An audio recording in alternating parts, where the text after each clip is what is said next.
Hello friends, good morning. Welcome back to my channel Moupal blog official চ্যানেলের সকল বন্ধুদেরকে জানাই স্বাগত। তো বন্ধুরা, আজকে নিয়ে চলে এসেছি ষষ্ঠীর ব্লগ।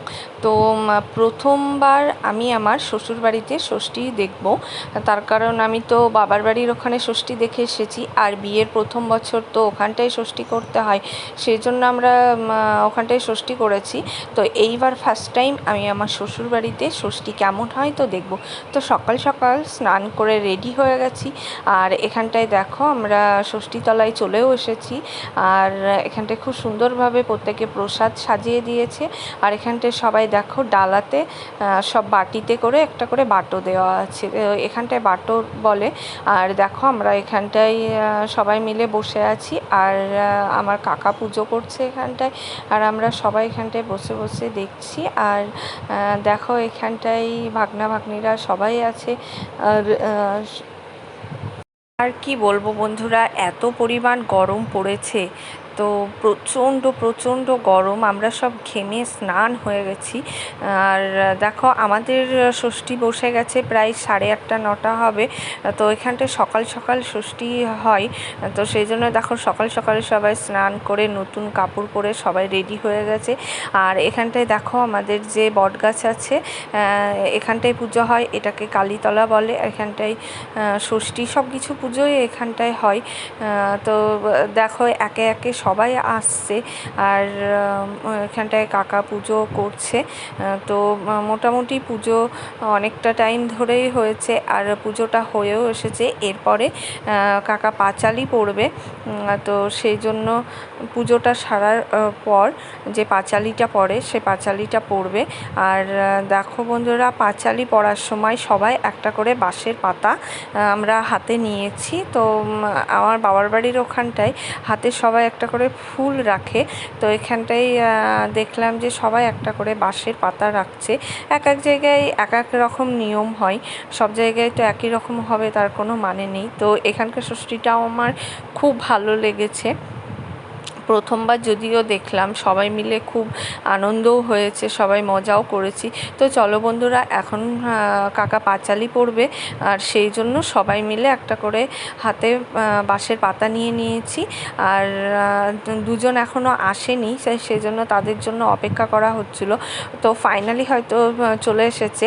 আর দেখো এখানটায় সবাই মিলে আমরা বসে গেছি পাঁচালি শোনার জন্য। তো মোটামুটি পাঁচালিটা পড়তে শুরুও করে দিয়েছিল, আর হয়েও গেছিলো। আর এখানকার নিয়ম হলো পুজো শেষ হওয়ার পর সবাই সিঁদুর হলুদ ঠেকায়। তো পুজোটা শেষ হয়ে গেল, তারপরে সবাই সবাইকে সিঁদুর পরাচ্ছে আর হলুদ ঠেকিয়ে দিচ্ছে।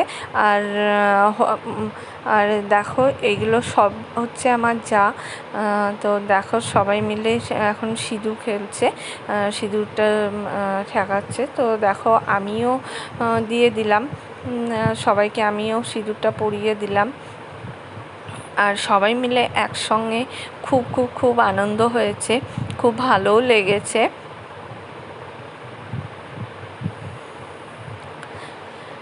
তো চলো দেখো এখানটায় সবাই সবাইকে সিঁদুর পরাচ্ছে। আর এটা হলো আমার মেজদি, তো আমার মেজদিও আমাকে পরিয়ে দিচ্ছে। তো চলো বন্ধুরা, দেখো এরপর ষষ্ঠী হয়ে যাওয়ার পর একে একে সবাই বাড়ি চলে যাব। আর এখানটায় দেখো কাকিমাও সিঁদুর পরে দিচ্ছে। তো যাই হোক, মোট কথা খুব ভালো লেগেছে। আর এরপরে সিঁদুর খেলা হয়ে যাওয়ার পর দেখো সবাই গাছে আম ঘষছে, আর একটা করে সুতো গাছে বেঁধে দিচ্ছে, আর হলুদের 7টা করে হলুদের ফোঁটা দিচ্ছে, আর একটা করে সুতো বেঁধে দিচ্ছে। আর এখানটায় সুতোটা বাঁধার সময় একটা মন্ত্র বলছে। আর দেখো সবাই একই রকমভাবে করছে, তো আমিও দেখে নিলাম কিভাবে করতে হয়। আর এরপরে সবাই আম আর দই গাছে ঘষছে। আর এখানটায় দেখো আমরা সেলফি তুলতেও ব্যস্ত আর ভিডিও করতেও ব্যস্ত। তো এটা সম্পর্কে মেয়ে হচ্ছে, আর পিছনেরটা যা, আর তার পিছনেরটাও মেয়ে হচ্ছে। তো ফাইনালি ষষ্ঠীতলায় থেকে এখন চলে আসলাম, আর এখন আমার শাশুড়ি মা আমাকে হলুদের ফোঁটা দিয়ে দিচ্ছে। আর এটা আমাদের বাড়িতে এসেই করে। তো হলুদের ফোঁটা দিয়ে দিল, তারপরে আমার হাতে সুতো বেঁধে দিচ্ছে। আর দেখো সুতোটা বাঁধা হয়ে যাবে, এরপরে সুতোটা বাঁধা হয়ে গেলে তো হাতে বাটোটা দেবে, মানে যে প্রসাদটা বাটিতে করে করে রাখা থাকে সেই প্রসাদটা হাতে তুলে দেবে। তো তো সুতোটা মা আমাকে বেঁধে দিল খুব সুন্দরভাবে, হলুদের সুতোটা। আর এরপরে দেখো বাটোটাও আমার হাতে দিবে। তো এগুলো মাদেরকেই করতে হয়। তো দেখো বাটোটা এখন মা আমাকে হাতে দিচ্ছে আর আমিও বাটোটা ধরে নিলাম। তো বন্ধুরা তোমরা জানিও আমাদের ষষ্ঠী দেখে তোমাদের কেমন লেগেছে। আর যদি আমার ভিডিওটা ভালো লেগে থাকে লাইক কমেন্ট শেয়ার সাবস্ক্রাইব করে দিও। আর আরও নতুন নতুন ভিডিও দেখতে আমার চ্যানেলটাকে সাবস্ক্রাইব করো, লাইক কমেন্ট আর শেয়ার করো।